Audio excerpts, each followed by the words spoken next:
Estamos de regreso en el Mangú de la Mañana. Y en estos tiempos vemos a cada rato en las noticias cómo cada vez más gente joven sufre accidentes cerebrovasculares. Y eso definitivamente llama mucho la atención, porque de repente nos preguntamos a qué se debe, qué puede estar provocando este tipo de situaciones. Y para ponernos todo en contexto y decirnos qué podemos hacer ante estas circunstancias, Magnolia y yo recibimos ahora a la doctora Dawilda Candelario, ¿cierto? Así es, y la verdad que es un tema interesante y preocupante, Samir, el que nos trae la doctora, como tú introduces. Yo como madre de dos jóvenes divino tesoro que están en el mundo social, en el mundo de las actividades, me preocupo mucho, pero también escucho anécdotas, historias de cómo nuestros muchachos están tomando mucho alcohol y además mezclando bebidas porque entienden que una está de moda o que te va a dar más energía, más high para salir en la noche y mantenerte activo. Entonces, doctora Wilda, bienvenida al Mangú de la Mañana y háblenos desde su experiencia, por favor, acerca de este fenómeno que estamos viviendo. Hola, buenos días. Gracias por la invitación. Sí, los accidentes cerebrovasculares o ACV no están exentos de sufrirlo en pacientes jóvenes. Decimos pacientes jóvenes, aquellos que son menores de 54 años. Siempre conocemos los ACV, infartos cerebrales, icto, apoplejías, que son una enfermedad del paciente envejeciente. Pues no. El 20% de todos los infartos cerebrales son en pacientes jóvenes.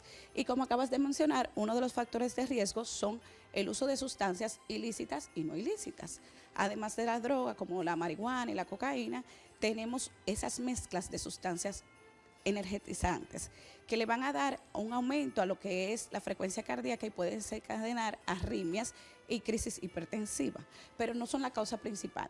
En los pacientes jóvenes, la causa principal siguen siendo los infartos cardioembólicos, que se deben a defectos del corazón, como por ejemplo comunicación interauricular o trastorno del septum o aneurisma del septum interatrial. Justamente ayer, doctora, alguien se me acercó en mi otro trabajo y me dijo: quiero que te cuides porque mi hija acaba de sufrir un accidente cerebrovascular por la misma situación que pasas tú de salud, con la apnea del sueño. Los trastornos del sueño son también un ingrediente importante para ese tipo de desenlaces. Sí, califican como un factor de riesgo. La apnea del sueño va a producir aumento del dióxido de carbono a nivel del cerebro y produce arritmias. Apnea significa paro respiratorio. Entonces, cuando el paciente deja de respirar, el corazón, obviamente, el sistema nervioso central va a recibir menos oxígeno y es lo que define un infarto. El infarto, que no hicimos la definición, es el déficit agudo con un signo focal neurológico. O sea, en una parte del cerebro vamos a tener disminución del riego sanguíneo, donde no va a llegar ni oxígeno, ni sangre, ni glucosa, por tanto este tejido se necrosa o muere. La apnea es uno de los factores de riesgo en los pacientes jóvenes. No es la principal, pero sí es uno de los factores. Vemos a una juventud muy activa en este tiempo, haciendo ejercicio, se cuida más, quizás lo que come. Sin embargo, esos mismos muchachos saludables aparentemente están teniendo eventos cardíacos. Usted dice que puede ser una predisposición quizás genética, familiar, pero ¿cómo detectarlo entonces en un muchacho jovencito que uno no está acostumbrado a llevarlo a hacerse un examen cardíaco, por ejemplo?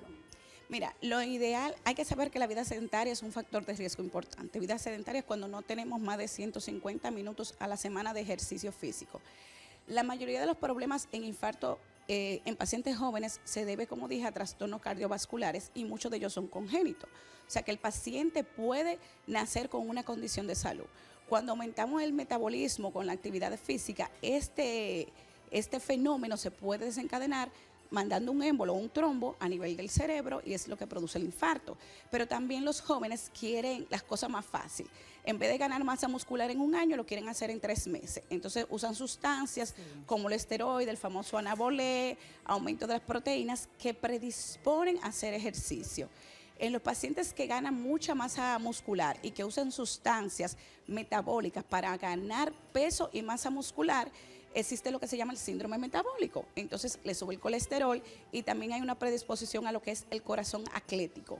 El corazón atlético es aquel corazón que aumenta mucho de masa muscular porque el corazón es un músculo y produce cardiomegalia, y con eso la electricidad en la conducción del corazón falla y puede tener un paro cardíaco y arritmias.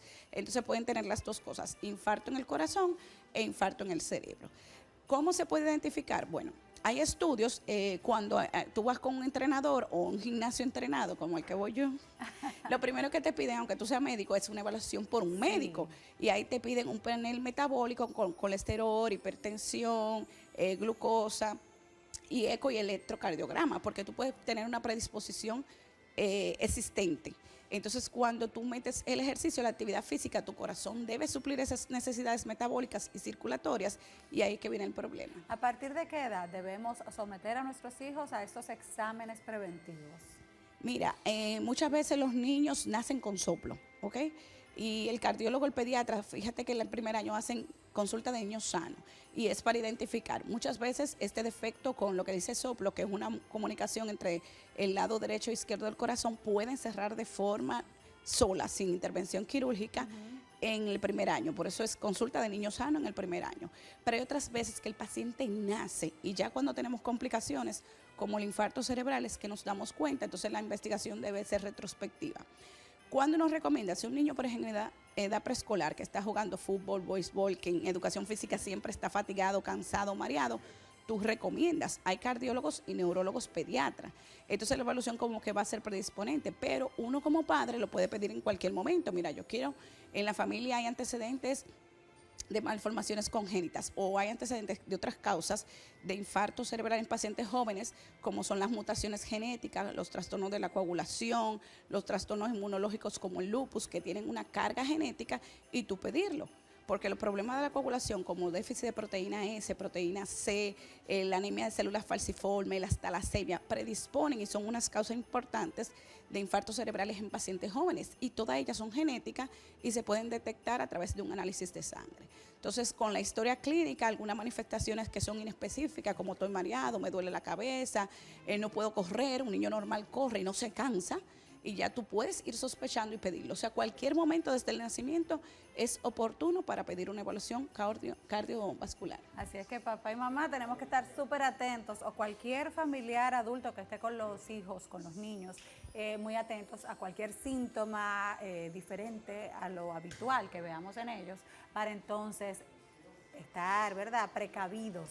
Y por supuesto hacer el examen del lugar, porque como dice la doctora, no hay una edad específica y la prevención nunca está de más. Y no subestimar cosas que pueden suceder, como un dolorcito de cabeza, que de repente la gente dice, se me va a quitar con una pastilla. No, Sí. puede ser una señal de que algo está mal y que puede tener una mayor consecuencia. O que es ñoñería de repente, Exactamente. pero no lo es. Así es.